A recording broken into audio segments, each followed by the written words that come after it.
You've heard a lot about big oil, big pharma, big tech, and all the other big bad players out there. I want to talk to you about the biggest, baddest one of them all.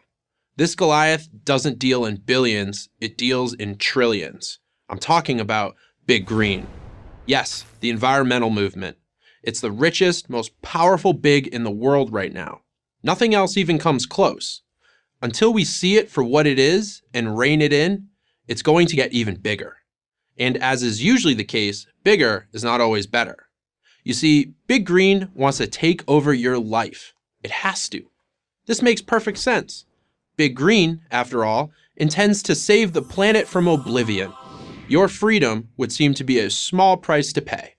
To accomplish its mission, Big Green needs two things: money and power.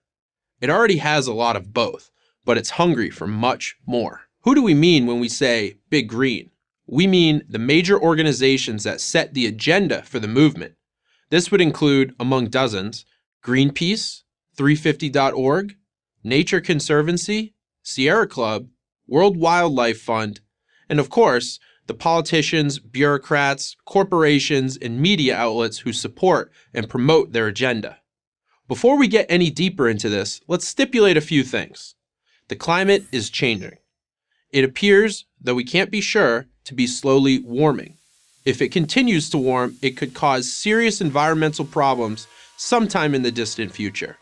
Industrialization probably plays a role in this warming process. Reasonable people should be able to agree on this. Democrat leader Nancy Pelosi and Republican leader Newt Gingrich actually once sat down together and said as much in a public service ad they made in the 1990s. But Big Green has no interest in being reasonable. Reasonable doesn't get you money. Reasonable doesn't get you power. So let's talk about the money. Greenpeace, Nature Conservancy, World Wildlife Fund, and Sierra Club all have financial assets in the $100 to $300 million range. Name a Fortune 500 company, and chances are they're writing big checks to Big Green. Banking giant Citigroup, for example, has committed $100 billion to combat climate change. But the real money is at the government level. In 2009, the Obama administration directed more than $110 billion to be spent on renewable energy investments under the American Recovery and Reinvestment Act alone. What the taxpayer got for this investment, other than long-forgotten $500 million boondoggles like Solyndra, is hard to say. According to the best economic models, the Paris Climate Accord will cost the world $1 to $2 trillion every year. Total cost for the Green New Deal, $52 trillion, minimum. But money is only a means to an end. The end is power. The power to transform society into what they think it should be. That's what this is really about. Here's how Shoykot Chakrabarty, the architect of the Green New Deal, described it to the Washington Post. It wasn't originally a climate thing at all. We really think of it as a how do you change the entire economy thing. Maybe you like all this, that's fine. But don't pretend it's about protecting the environment. Chakrabarty was being honest. You should be too. It's about transferring more and more power to the government at every level, federal, state, local.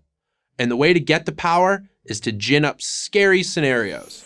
The planet is burning. The seas are rising. We're all going to be dead soon unless we listen to those masters of disaster, Al Gore, Bill McKibben, and Greta Thunberg. And what have all their horror stories led to? A generation of young people who have nightmares about a planet burning up around them. Poor people who pay higher energy bills than they need to because of massive subsidies for wind and solar power. Millions of birds, including endangered ones, dying, sliced to pieces by wind turbines.